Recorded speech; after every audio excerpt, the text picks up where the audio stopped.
Hi everyone, this is Chico for Cats Podcast. One more time with you guys with a brand new episode today. My practice manager and friend Cheryl is with me today as well. Hi Cheryl. Hey Sam, how are you today? Pretty good. How are you? I'm excellent. Thanks for inviting me today. Absolutely, my pleasure.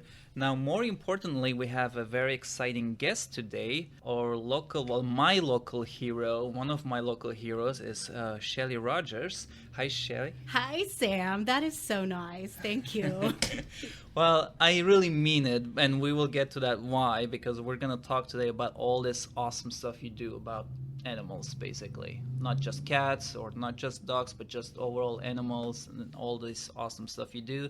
And I know you for a while, but Cheryl doesn't, so it's going to be interesting for Cheryl to know at the same time and hear about it. Sounds good to me. Yeah, it's going to be great because I get to meet you, and as well as everybody else in the community who doesn't know you yet, will get to learn a little bit more about you. So that'll be wonderful. Well, I like that. And thank you so much for inviting me to be here. This is great. You're welcome. So we know that there are many ways to help animals, right?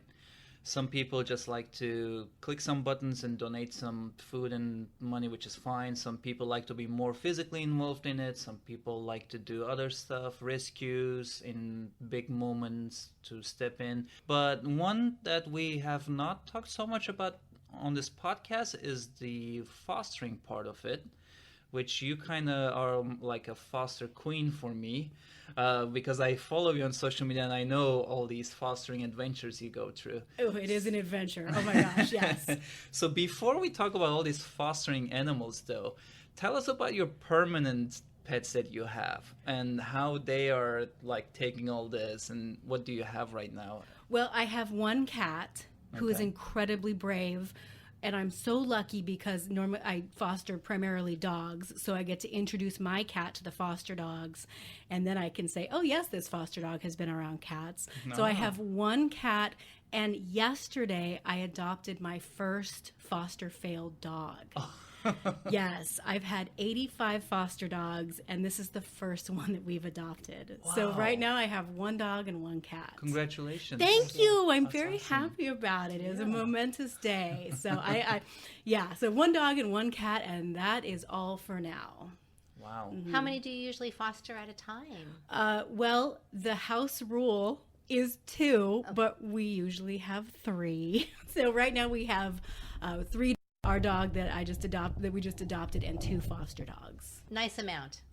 It is a good amount, and that's something that's so important about fostering is you have to know your limits, because it is so easy to say, I could do one more, just one more, just one more. It's a very slippery slope. So our limit was set at 2. We're bumping it up to 3 dogs at a time. But yes, very important to know your limits when you're fostering. Do you find that there is, even with the animals in your house, I have a family member that does rescue pit bulls, and they seem, I think 4 seems to be a nice number for them, but if they get to number 5, it just changes the whole... Too much. The whole dynamics, I think, of the whole pack. So I just was curious if you have experience that way. Well, one of my limiting factors is that I live in a small house with a small backyard. And the other is that I work full time, so I'm gone pretty much 8 hours a day. And my husband does work from home some of the time, but we had to take that into consideration when thinking, how many dogs can we foster? We don't want to fill our house full of dogs and then leave them alone for hours at a time. So 3 is a nice number. They can keep each other company. I would love to do more, and someday maybe we'll be able to. But 4 or 5, if that works for a household, that's awesome. But some households do 1 pet at a time, and even that is a huge help. Yes. Oh yeah, especially if the animal needs serious socializing engagements, right?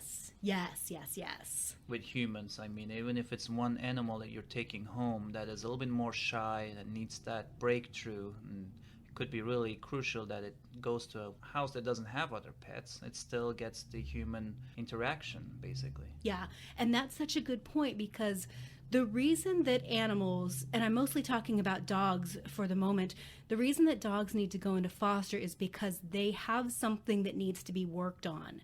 And what I mean by that is either maybe they're recovering from an injury or an illness, or they're not socialized, or they have a bite history.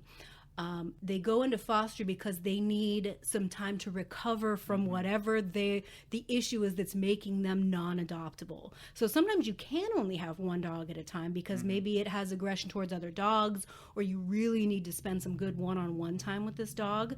So if you're fostering one dog, it makes a world of difference to that dog. And really that's what's so important in the end.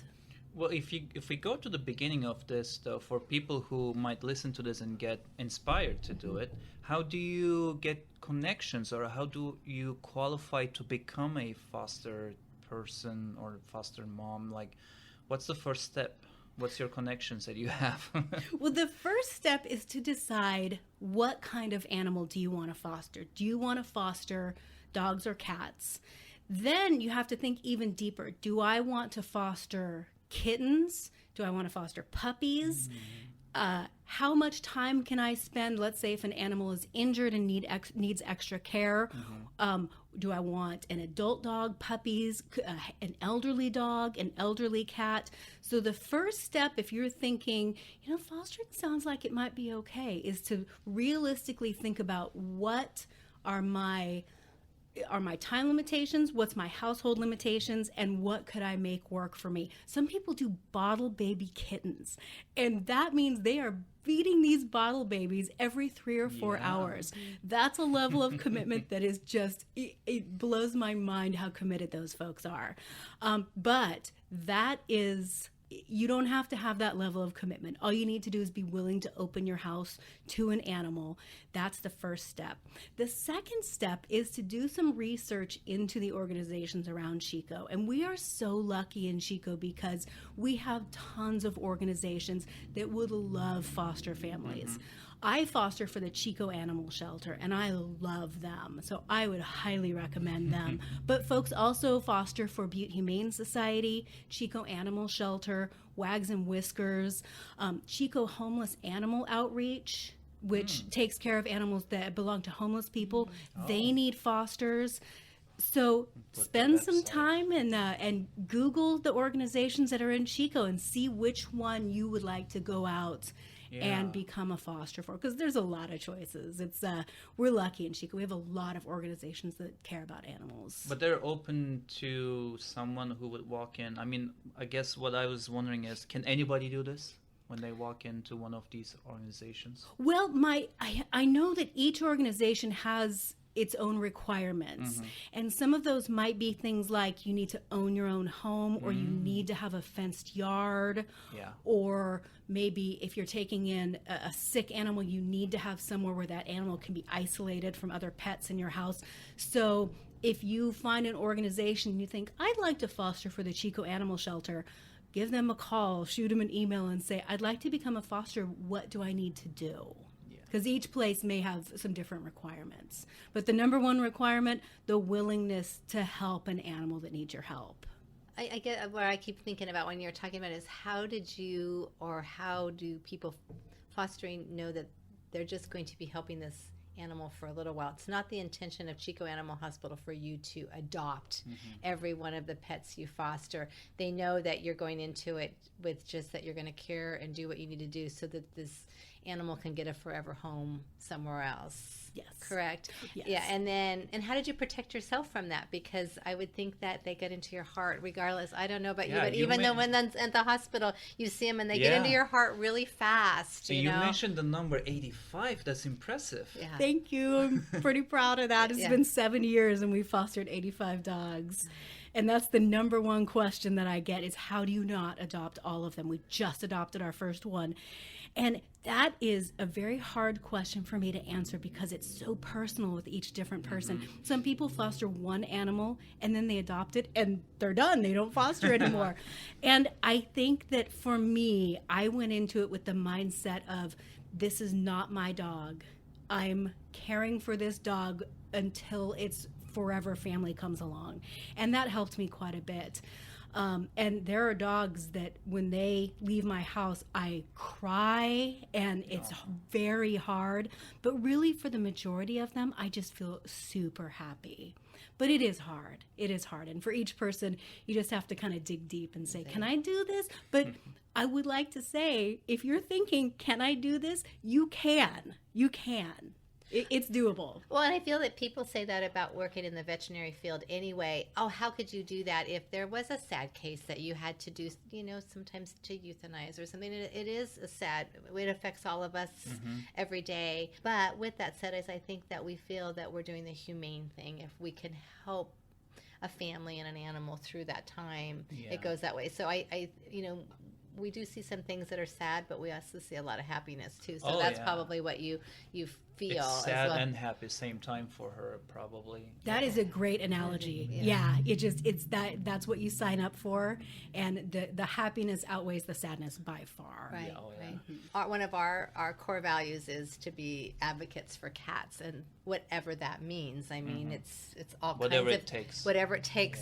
Our first interest is to the care of cats, whatever they need, not about what we need, but what they need, so. And I was going to ask actually you what the most challenging part of fostering is, but I guess this, what you just mentioned and Cheryl mentioned about trying to foster and actually not adopt every single one of them must be the most challenging part of it. It's actually not the most really? challenging part. What is it? The most challenging part is that each dog has their own issue. Maybe they're afraid of other dogs, they're afraid of people. The number one, I don't want this to dissuade anyone, the number one issue is they're not house trained. So you have to house train them. So I've spent many hours and zillions of potty pads and so much Nature's Miracle cleaning up after non-housebroken dogs. But if you can handle that. Also, you can actually request, I can only take a housebroken dog. Oh, okay. Yeah, because shelters are pretty familiar with, which dogs are housebroken and which are not. And so I'm willing to take in dogs that are not housebroken. That's the number one. That would be tough. That would be tough. That would be the top, I that agree. Would be really hard. But, it's just logistics, and I'm used to it now, so it's all good. Do you find that some of your ones that have been there for a while start to help the other ones learn all the rules of the... Yes. At least that's how it's in my household. I have an teaming up. Well, they do. They follow the leader a bit. They do. And when one housebroken dog gets up and I can tell they need to go potty, then I say, "Oh, other one, come on, we're all going outside." That is so true. Yeah. Join the group. Yes. Yeah. Do you usually, how do I want to say it, keep in contact with the people that, or do yours go back to the animal shelter, or do you personally get to meet who they are going to, and how many of those? Adding to that, I was going to ask if they already have a home by the time you say goodbye to them. Yes, they do. I am very lucky because the shelter allows me to be an adoption partner or an adoption advocate, I think is what they call it. And what that means is that if someone calls the shelter and they say, "I'd like to meet this adoptable dog who happens to be one of my foster dogs," the shelter puts them in touch with me directly. Oh, wow. So then I set up the meet and greet. I meet with the person and tell them all about the dog. So when they leave my house, they're going straight to their new home. Wow. Which is amazing. The other great thing about that is that I can be super honest with that person who's interested in them. I tell them all the good and the bad. I don't want there to be any surprises. This dog is 80% house trained, or this dog is really afraid of this certain type of thing. It is so nice to just really lay it out to somebody who thinks they may want to adopt that dog, because then there's no surprises. And the chances of the dog being returned to the shelter are very low. So yeah, the dogs go straight from my house to their new home. Nice. Yeah. That's amazing. I mean, it doesn't matter if it's a dog or cat for me to not go through the shelter experience again and directly go from the used home to another home is amazing. I love that. Yeah, and really everything I'm saying can apply to cats as well. Yeah. If you're fostering cats, you get to know that cat, and you can communicate everything you know about that cat to a potential new owner, which is so helpful. Yeah, I mean, that's what I meant. A cat could have some inappropriate urination problems too, and you might want to just be straightforward with them and say, "Hey, you need to do something about this. Right. It's It would be worse. I think dishonesty in this case is worse because we don't want them to come back. We want them to be in their forever home and not have to adjust to something new again. Yeah. So that's awesome that you do that because any special preparation though when animals are about to arrive to your house? Like, do you go shop like new beddings for them? You're gonna have your own bed, or do you like put new toys in the house? Or I love this question. I don't go out and buy anything new, but what I do, I work full time. So anytime I'm getting a new foster dog, I arrange for them to come to my house on Friday afternoon when I'm off work. So then I can spend the whole weekend with them. Nice. And when I bring a dog home, I keep, this applies to cats as well, I'm sure, I keep everything as quiet and calm as possible. I don't want any visitors. I want to come and go as little as possible. I just want a super quiet first 48 hours in my home so that all the dogs can get to know each other. The dog can get to know me and my husband. They can get to know our cat. And I think that is key in introducing a new animal into your household, foster or not. Sometimes I'll see people who adopt a dog and they say, I'm going to invite all my friends over to meet this new dog or this new cat. And I think, oh, please, just keep everything mellow to start out. So I don't buy anything, because I have a lot of stuff, but I do make sure that I have plenty of uninterrupted quiet time to spend with that dog. Can we say you buy some time in this case instead of toys? My time is very valuable. No, that's a great answer though, because I mean, even when recently I had to move a lot after all this stuff happened, but even when I moved, that first 48 hours or 24 hours, I have the same mindset. Like, these cats are going to this new apartment I'm moving in. I don't want any unusual stuff happening. They need to know it's a safe place when you first, introduce them. So that's such a good point. Yeah, they're very freaked out. And so the quieter you can keep it, the easier time they will have acclimating to their new surroundings. Absolutely. What does a foster parent have as responsibility besides just feeding them and petting them and socializing? Do you have to, like you mentioned some injured animals, for example, do you need to have medical knowledge or any, skills to administer it, or what other responsibilities that I can't think of for now? Well, I don't have any medical skills, so I can only take dogs who are, let's say, recovering from surgery. So, for example, let's say that a dog has had knee surgery on a luxated patella, which is a kneecap that's out of place, and they've had surgery and they need to stay quiet for 6 weeks. That I can do. But if there was something like injections needing to be given or any kind of advanced medical care, I could not do that, which is fine because there are people out there who can do that. I'm just not one of them. I think my main responsibility is to get to know the pet's personality and their quirks so that I can pass that on to any potential owners. And then just love them and treat them like you would treat your own pet. I'm sure these animals, dogs or cats that end up in shelters, just have unimaginable pasts. And I try not to think too much about that because it's hard. And so I want every day at my house to be like the best day of their life. We're going to go on walks. We're going to eat healthy food. I let them sleep in my bed. I just want to pamper them as much as possible. I feel like that is actually a pretty good responsibility of a foster family, is really just love them as much as you can. Is there a normal time limit that you have? Do you usually have them 1 week or 3 months? Or, I mean, is there an average time that it just seems to get them used to you and get some of the quirks out? It just, there's got to be a honeymoon period like with everything else. Yes. The average stay at my house has probably been about 3 months. I take in animals that I would classify as harder to adopt, which is elderly, scared, less traditionally cute. But you do that on purpose. I do. That's what I ask for, yes. So I feel like that might be a little bit longer of an average stay. So if there's anybody out there who's thinking 3 months, if you took in a healthy, cute, young dog, it would get adopted, boom, like that. And the few dogs that I have taken in that fell into that category, the fastest I've ever gotten a dog adopted is 8 days. And I've also taken in some foster kittens over the years here and there. They get adopted immediately once they're 8 weeks old. So if you have a certain period of time that you can foster for, let's say you're available for 2 months every year, call up an organization and say, I can foster an animal for October and November, and they'll say, great, we can probably work something out. So it doesn't have to be open-ended. If you just have a finite period of time, let folks know. And they might have a dog that needs a break from the shelter, which is a very common thing. The dog's getting stressed, and they say, let's get this dog out of the shelter for 2 months. Let it decompress, let it calm down. So the longest I've had a dog is probably 8 months. Oh, wow. Yeah.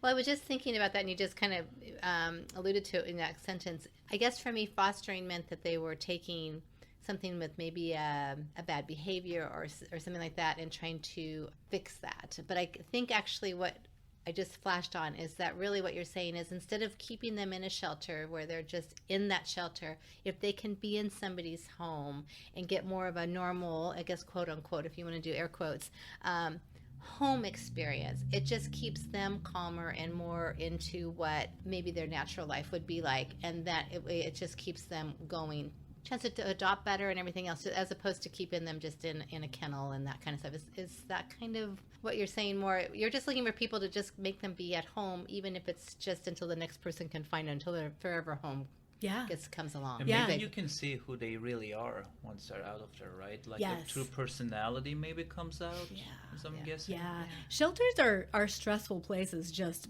by nature. They're loud, and there's a lot of smells and a lot of people coming and going.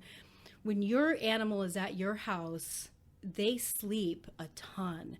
And animals at the shelter, just because of the environment at the shelter, they don't sleep as much. I think that's probably very stressful for them. So any break sometimes that they can get is great. And really, any reason that you can think of as to why an animal might need a foster is valid. They're too stressed. They aren't eating. They are, they're injured. There's a condition that's called happy tail, and that is where a dog wags their tail so much and it hits the side of the kennel that it opens up a wound, and they keep hitting that same wound and opening it back up, and it splatters blood in the kennel, and it's very alarming, and it's called a happy tail. And sometimes dogs have happy tail and they need to leave the shelter so that they can take some time to heal up. Getting some time away from the shelter is good for animals. So if you just have a couple of months that you can foster, bring it on. The organizations need you. It would seem like to me that it would be like us being in a hospital situation for an extended period of time. And as humans, I mean, even as nowadays, I mean, people want you in and out of the hospital because they know you recuperate better at home. So if you could be home, even it's not your forever home, it's still a home as opposed to the kennels, which they do all the best they can for there, but it is still being in that kind of situation. I never thought of it that way, so thank you. That kind of helped me open up that thought. Exactly. Wait a minute, we're not talking forever. We're not talking to change behavior or whatever. We're just talking about just giving them a home other than being in a kennel for a period of time until their forever home comes. That's a really good comparison, actually. Like people being sent from hospital to like care facilities because they won't have the same exposure to stress and bacteria and all these noises, like you said, and all the hundreds of people around them. It's just this quite nice place, and you heal faster. It's the same. I like that comparison. It's totally the same, actually. Yeah, that's a great analogy.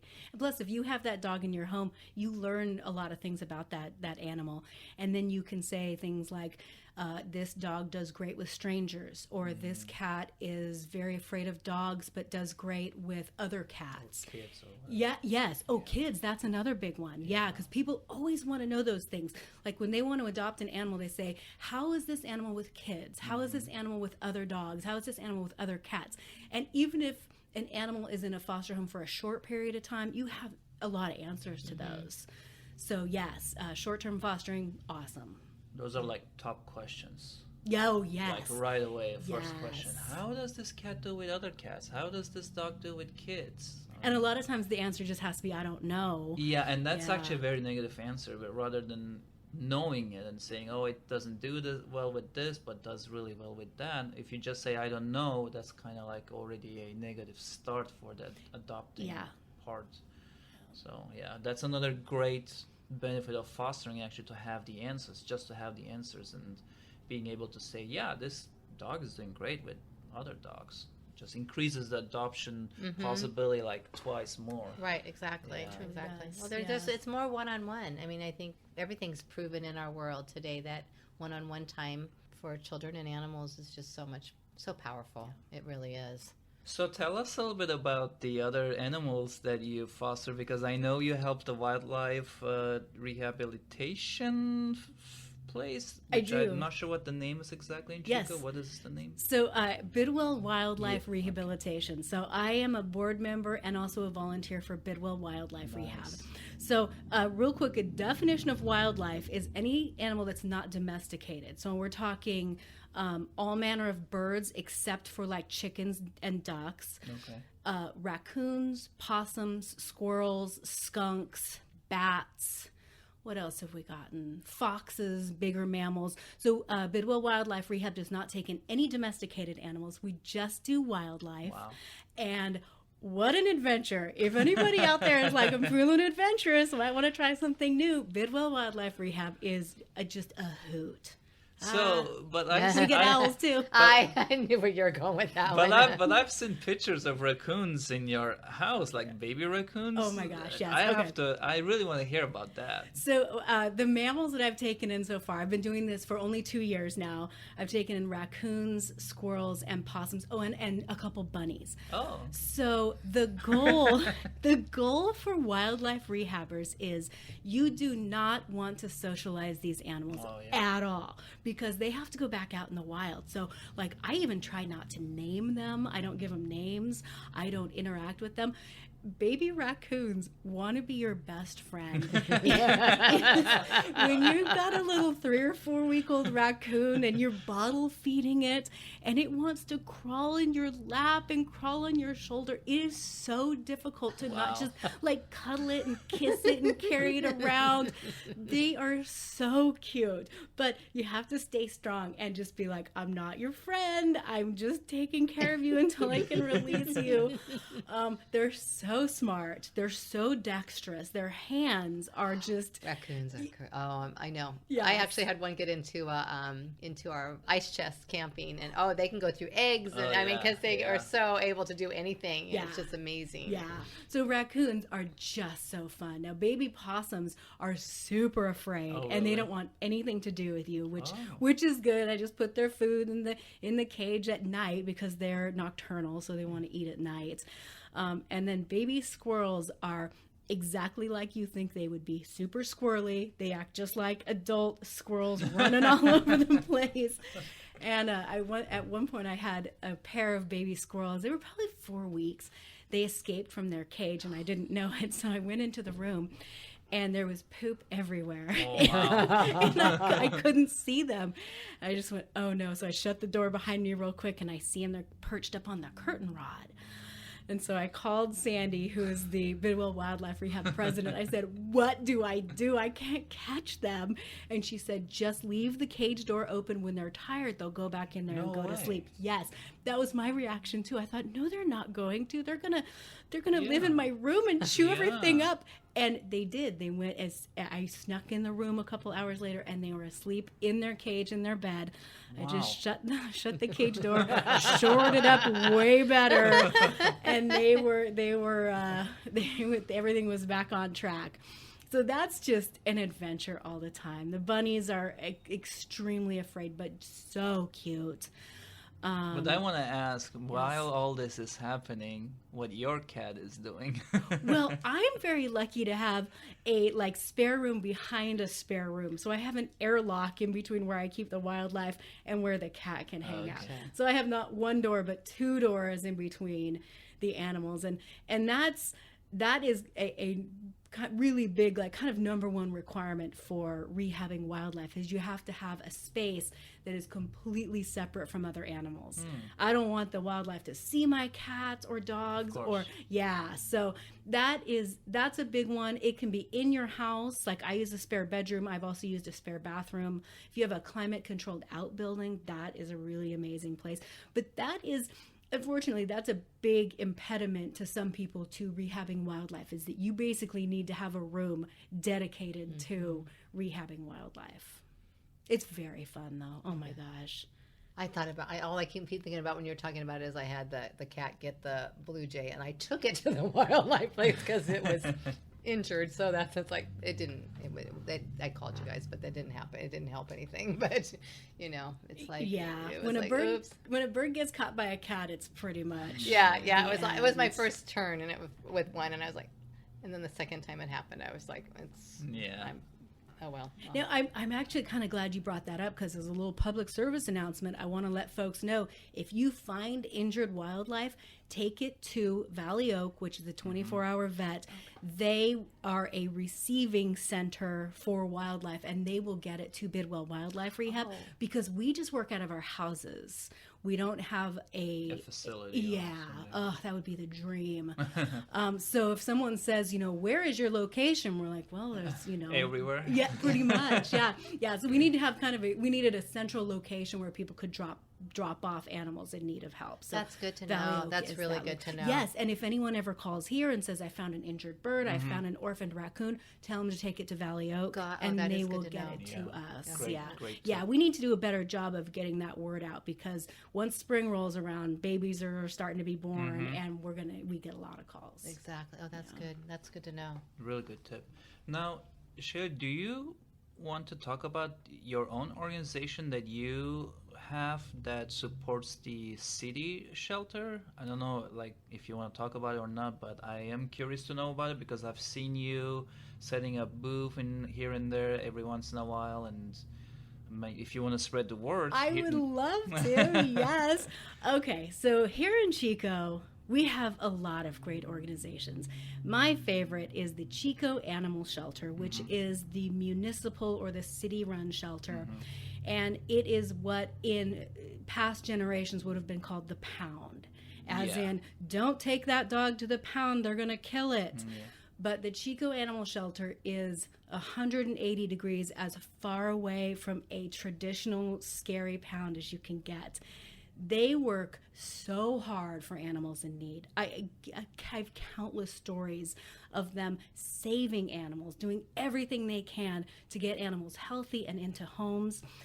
And that's who I foster dogs for.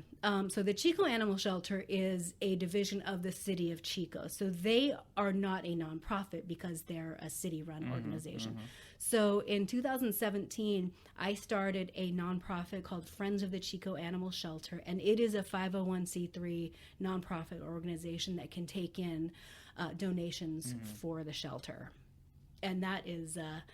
It's great. There's a lot of generous people out there. And the shelter can really use the funds. So it is something that you are still doing, and it's getting good responses and support? Yes, really good responses. Something that not many people know about the Chico Animal Shelter is that all of the medical costs for the animals in their care comes from donations. So the city pays for the facility, and it also pays for the staff salaries and the most basic of food, which is awesome. I mean, what a huge thing, it's great.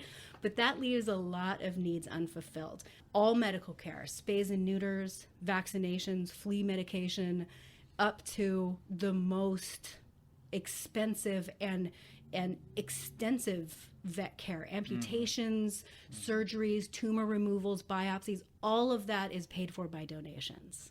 Wow. Yes, and it's thousands, tens of thousands of dollars every year. That's cool. Yeah. So we help raise money for that. Well, if anybody wants to help, is there a website or email or Instagram or whatever you like to share with us? Oh, yes. The best place to start would be our webpage, and it's kind of cumbersome. It's friendsofthechicoanimalshelter.com.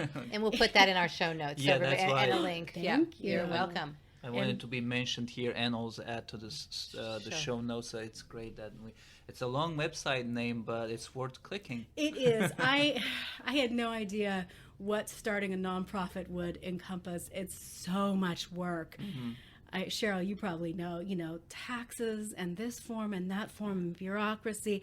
I did not know what I was getting into, and it's an adventure every day. But it's such an important need. And so one of the things I didn't really think about is, wow, that's a long website address. So maybe at some point we'll change it. But for now, friendsofthechicoanimalshelter.com. I like it. Yeah. I like And how it it's- sounds. And it's good to know that, you do think that, it's run by the city, that we all know that city funding is limited, but to understand that it's just the basic needs, realistically. It's just, so to make sure we get them, the extra stuff to get them rehomed is awesome. Yeah, that's a great point. There's a lot of confusion between all the different organizations, but the Chico Animal Shelter, they have my heart 100%. I love them. I know a few of them too because of schooling. I had to go through like some interning programs there, and I had the pleasure to meet some of them, and it was a great experience for me too. I to be love there. that. Yeah. Okay. Question: for somebody who can't adopt or foster, how can they still help animals in need? Oh, there are so many ways. Okay, where do I start? I think I would say maybe the number one way is to learn the difference between all of the different organizations in town, so that when someone says, I need help paying for a spay-neuter voucher, or I found an injured animal, or I'd like to adopt a cat.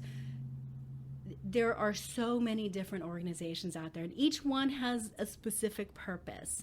And there's really a lot of misinformation out there about where to go. For instance, I'm a board member at Paw Prints Thrift Boutique, which raises money to pay for spay and neuter vouchers. And if somebody asks a question to me in person or possibly on social media, how do I get a spay neuter voucher? The amount of misinformation that comes back just makes me sad. There's a lot of like, call this vet, call that vet. I'm like, no, start with Paw Prints. We will give you a voucher, and that'll help you pay for the spay and neuter. So the more that people can learn about the different organizations out there, and there's a lot of them, the more informed you'll be, the more when you're ready to adopt, you know where you want to go. So that is a really great thing that people can do. I would also encourage people to shop and donate to Paw Prints Thrift Boutique, which raises money for spay and neuter vouchers, not only for owned animals, but also for feral cats. That's a whole different topic we could do on a podcast to talk about feral cats. What else? We do actually, not to interrupt you, but we do actually want to get Armida to our program, who is trapping all these. Well, you do too, but she's the one that brings us the most cats trapped to have spay and neuters done. And I feel like since you guys know each other, you're welcome to join that one too if you want to, because we have a lot of questions to ask about that dedicated work they do, like night and day in winter and summer, and constantly on the go with trying to get these feral cats in here. And I'm sure they have like limitless stories about all that adventure Absolutely. stuff they do. Yeah, that's another big question is, I have feral cats. What do I do with them? And if you throw that question out there, 100 different people are going to give you 100 different answers. And the answer is trap, neuter, return. So yes, there are many ways that you can help without fostering or adopting. I also want to say every organization needs cash. And it's not fun and it's not exciting. If you can donate, and I'm not kidding you, if you can donate $1, do that. Every amount helps. Every organization has massive bills, whether it's for rent, vet bills, spay-neuter vouchers.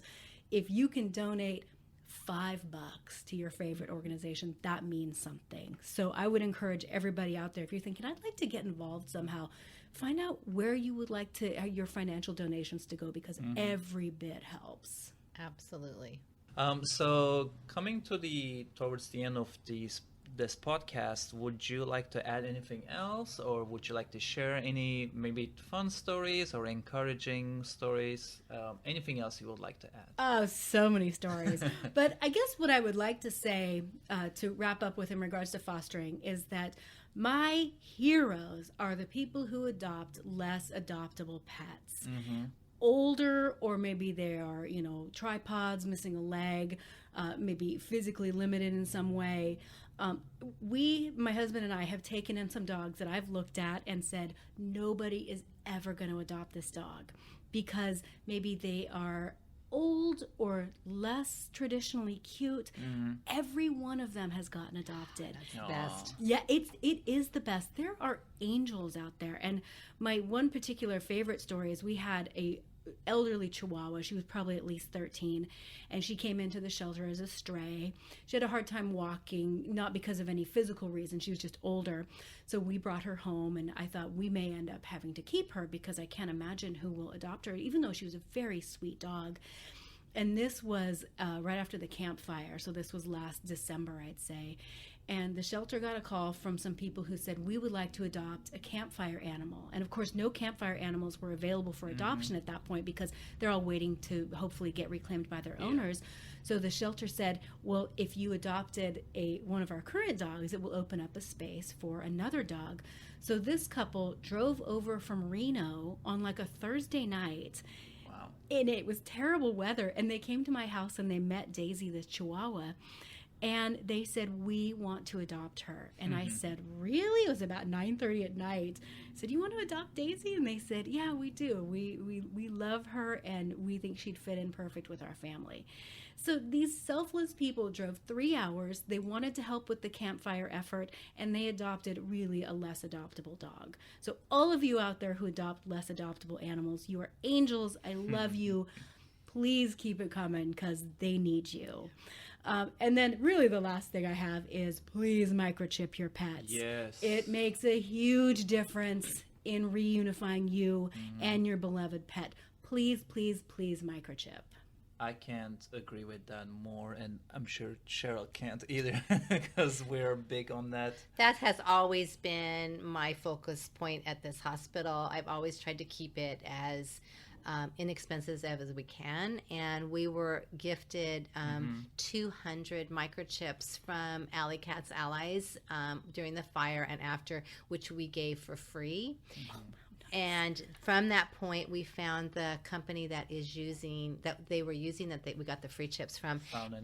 Found Animals Registry, it's called, and we were able to buy more from them, and we implant the microchip for $10. It's so important to us that every animal have a microchip, and that it's not a decision, can I get my cat or dog, in our case cats, vaccinated, or can I afford a microchip? It's so important to us that we have as inexpensive as we can. And we also, about our hospital, is we have purchased an app that everybody puts on their phone, and my favorite part of that is that on your phone, which everybody had with the fires, it has their microchip number, their vaccine information, a picture of their kitty, and that way, if something ever happened in our community, again, that you would have it on your phone so that you have that information, and if something happened to it in the fire, you don't have to worry. It's right there available to you. So that's a couple things that we do at our hospital. About the microchip, and we try to do this even with our podcast, so it's the education is for me the most important part of it, because most people, when I go in a room and say, hey, we have an only $10 microchip, would you like to have it? They're like, yeah, I don't know. I'm like, but this is only a one-time payment. You will never ever have to pay this again. This is not a membership. This is not a renew. They're like, wait a minute, are you sure? I'm like, yep, it's going to be a lifetime long $10. It's going to be so much worth it. Like, it's this education. Whatever they have in their mind, it's not known to you until you explain to them what this microchip is really about, I try to also share some of the stories with them too, so they can get inspired, and we found this cat that traveled to paradise and with a truck, and then microchip found it and brought it back and all that stuff. So yeah, no, but microchip, definitely, please microchip every single pet. Well, and so many cats. I mean, I have one of mine is a Siamese. How many blue-eyed Siamese are out there? Okay, he has a couple dots on his toes, but I'm not sure that they're if I had to have 5 of them, I don't know if I could pick him out of the crowd. I mean, there's some. Or if you have a black cat. A black Good cat luck. or an orange one or a gray tabby. I mean, so many. Our cats all look so much alike. Oh, yeah. I have a chocolate lab. He's chocolate. Like, okay, how you know what I mean? So I think it would be hard. It's just one more way to identify our loved ones and make sure that we get them back home with us. That's what the important part is. So, Hey, Shelly, I really want to thank you for joining us today. I hope you had fun because I had a lot of fun. me too. It was so nice to meet you, Shelly. Oh, Thank you. Nice to meet you. It was my pleasure to be here. Anytime I can be here to talk about fostering, to spread the gospel, I'm happy to do it. Support your local shelter. Thanks, everybody. Alrighty. Thank you so much. Okay, everybody, you can find us on Spotify, Apple Podcasts, and chicocats.com/podcast. And thank you for listening today. We'll see you next time. Bye-bye. Bye.